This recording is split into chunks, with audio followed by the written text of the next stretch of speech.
Good afternoon, and thank you for this wonderful opportunity to be able to speak at such an important conference.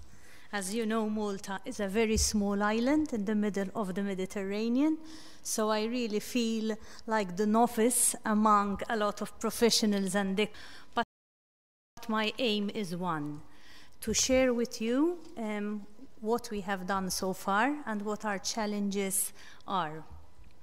I am the person responsible for curriculum and quality and standards in Malta. I'm the Director General for Compulsory Education. And when I started this position 4 years ago, learning strategy was one of the first things that landed in my portfolio. So I have had to learn very quickly. I was a professor of education at the university before, and I was in charge of the national examination system. So this is one of my main remits now. The Education Act in Malta changed in 2006, and the updating of the curriculum is now the responsibility of my directorate. Therefore, we have moved away from the where we ask experts to update the curriculum from somewhere else, to a model where we now have all the stakeholders around the table, this chaired by the Director General. So this process that I'm going to talk to you about today has taken us 3 years to produce, but there has been a lot of consultation along the way. By the stakeholders, I mean that the new curriculum has been updated with the state schools, church schools, and schools all agreeing about what needs to come about, together with the Faculty of Education, which prepares teachers, the MATSIC Examination Board, which produces nations, and other stakeholders directly from the schools.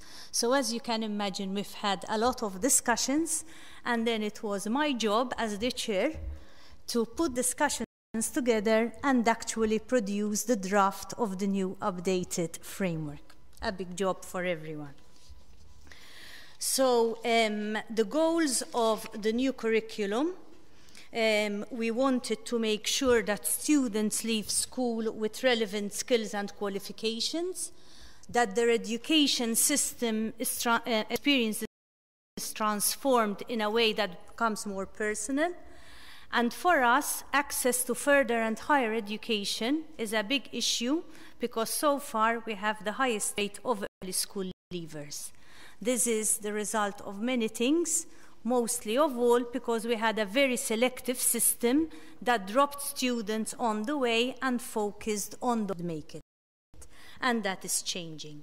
The aims of the curriculum, which was the slide before, but that's okay, is that we've now decided that we need to focus our energy. 3 aims of our new curriculum are 3: lifelong learning, active citizenship, and employability. At the moment, we are going through a big national consultation process. There seems to be agreement that it is right to focus on these 3 aims at the moment in Malta. The process I have spoken a little bit about, okay, for the draft curriculum. Okay, we can go quickly here. We've had representatives from all the stakeholders, and at the moment we are receiving feedback. By feedback, I've chaired more than 60 meetings with all the stakeholders in Malta.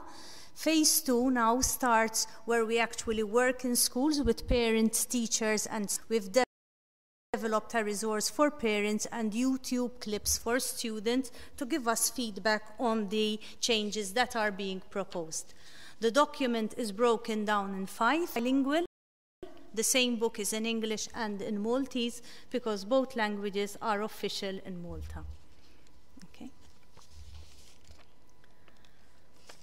So it is that 10 years ago, in 1999, the last curriculum was produced, and by law, this had to be updated every 5 years. But as we in education know, to change the mindset of people, to get people to agree on the paradigm shifts that are needed, it actually took 10 years for people to agree on the principles that were in 99 curriculum, and as I've mentioned, it's taken us 3 years to produce the new framework. Therefore, this is where the politicians and have had to come together to say, to do a good job, we needed the time to do it. An in-depth analysis had taken place for all the studies that have taken place since 1990. The Minister of Education was very keen to have researched evidence in order to change things, and therefore part of my job was to look at all the studies and also now as part of the EU to make sure that the policy direction of the EU is also present in our documents. The main test of what our people needed in Malta when we had a lot of feedback from schools were the following. We had a very centralized system. The system is still centralized. We're trying to centralize aspects of it, but schools definitely needed internal flexibility in developing their curricula. We have a lot of subjects, in total 3 subjects that are offered in schools, and therefore we had to find a way of bringing subjects together in order to make this more doable. A lot of emphasis on knowledge and remembering of facts, and schools now are at the point where we need to focus more on understanding. Flexible learning programs, because our schools are inclusive now, having moved away from a selectivity model where different students went to different schools according to the marks they got. We now have a college system where students go to the same schools, and therefore the reality in itself meant that we needed to develop learning programs. Another thing, because of the centralized system, was that everybody was expected to do the same in all the schools. With this new framework, we're empowering teachers to implement innovations and actually award them for implementing the innovations. Documents, as I said, are in 5. The second document is the rationale and components, which is the normal theoretical document that one finds for a framework. And I'll very quickly just say what there are. We've decided that our framework needs to have these 8 important areas: the general principles, the 8 learning areas, but that we've decided are now the entitlement of every student, the pedagogy related to each of these learning areas, the assessment and evaluation linked to them, parental and community involvement, which in Malta is a big thing in order to make the curriculum a success, and naturally, as expected, structures that will be there in order to make this curriculum a reality. Something new in the Maltese system, and maybe this goes back to who we are as a nation, we like detail.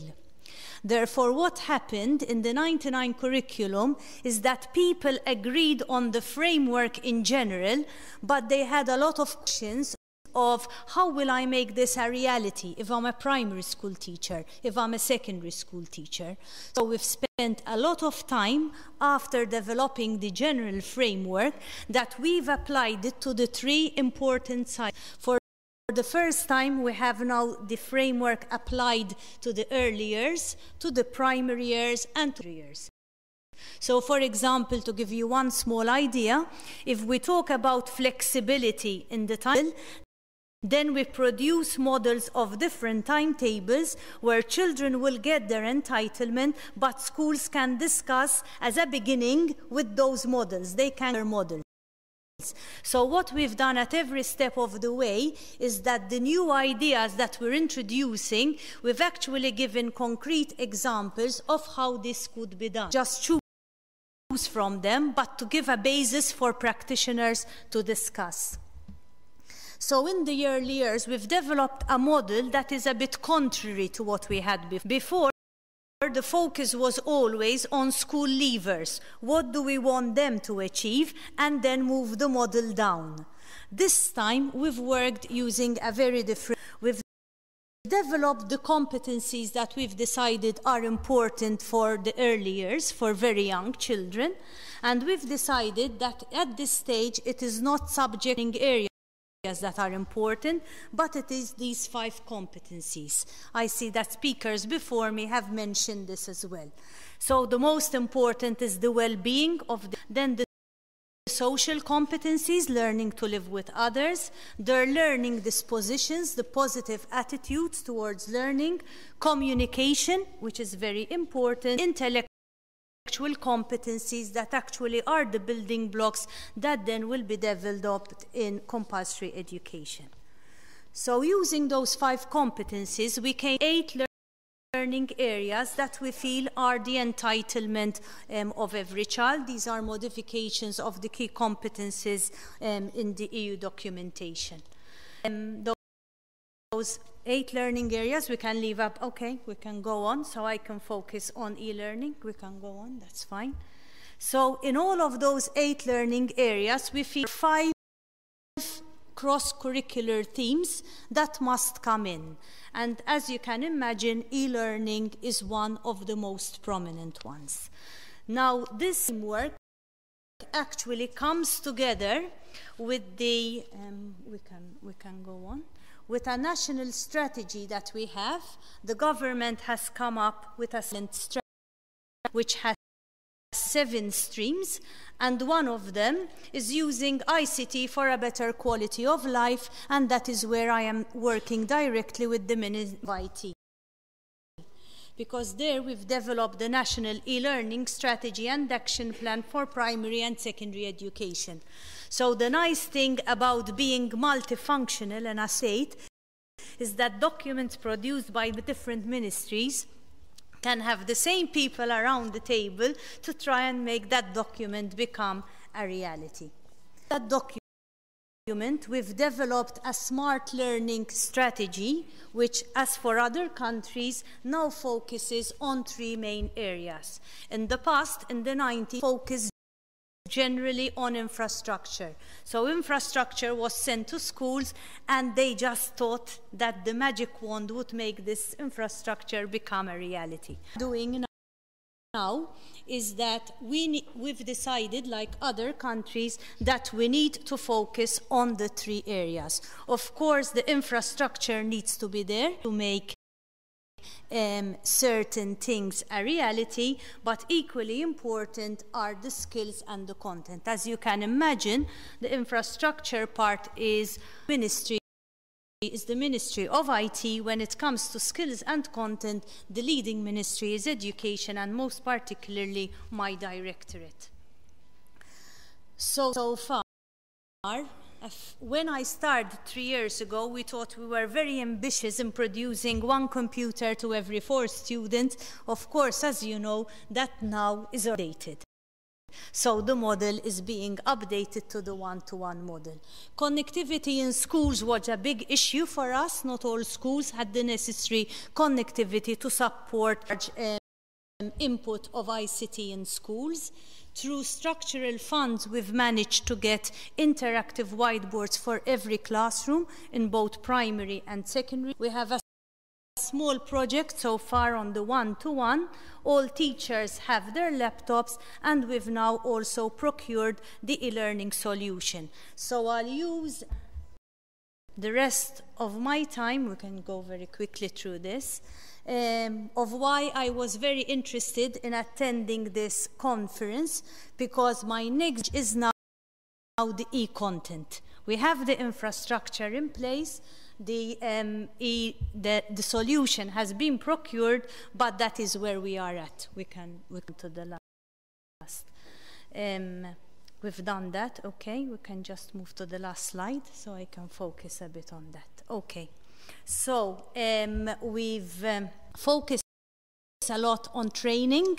So having procured the platform, a lot of training needs to happen for all teachers, and we've developed a system where in 1 calendar year, actually all teachers in primary and secondary school will have one-to-one training in their school, 20 hours each, okay, in order to make sure that at least they start using the platform in ways that we hope will make a difference. Curriculum, as other speakers have said, now that we've agreed or we are agreeing on the framework, now comes the hard work of transforming the principle, the objectives that we have in every subject in a transformative curriculum that is more personalized for students. As I mentioned before, for us, for reasons, and one of them being that we have a very strong union, teachers' union, we have to make sure that we provide the support in schools in order that the other, okay, therefore we have to negotiate with the union along the way. I probably meet them at least once a week to discuss the developments that take place. But I can say that in this respect, all the stakeholders are on board, but the teachers need a lot of support. We have an e-learning at the head office, but the model that we are developing is that local teachers are training the local teachers. They feel much better than having foreign experts schools to train them, and we're also placing e-support teachers or champions in schools so that they help the teachers make the decision in the classroom. Because for us, it's important to have all the other things in place, but for me, as Director General, the transformation happens, and teaching process in class is definitely being transformed. So the purpose of this conference is that, as you all know, there are different one can take to develop, to procure, to access e-content, and therefore I have to come up with a plan as to how to go to develop the local roadmap. So I appreciate any discussions and input we can have over these 2 days on that. Thank you very much.